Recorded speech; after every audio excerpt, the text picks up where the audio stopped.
Hello दोस्तों, welcome to my channel. दोस्तों, अपनी इस वीडियो को स्टार्ट करने से पहले मैं नए आने वाले यूज़र से ये रिक्वेस्ट करूंगी कि वो हमारे चैनल को सब्सक्राइब करके जल्दी से बेल आइकन के बटन को प्रेस कर दें।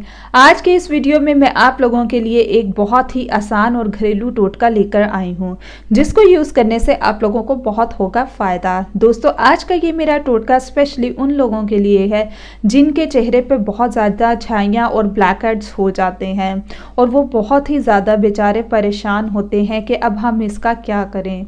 दोस्तों, आप लोगों ने इसके लिए जो इंग्रेडिएंट्स लेने हैं वो है, आपने है 1 खाने का चम्मच लीमू के अर्क, 1 खाने के चम्मच लीमू के अर्क में 1 चुटकी आपने बोरिक पाउडर और 1 चुटकी चीनी मिलाकर एक बोतल में डाल लें और कुछ दिनों के लिए छोड़ दें। फिर इसे चेहरे पर छाइयों पे और ब्लैक हेड्स पे लगाएं। दोस्तों, आप लोगों की जो शिकायत है छाइयों की, ब्लैक हेड्स की, वो दूर हो जाएगी।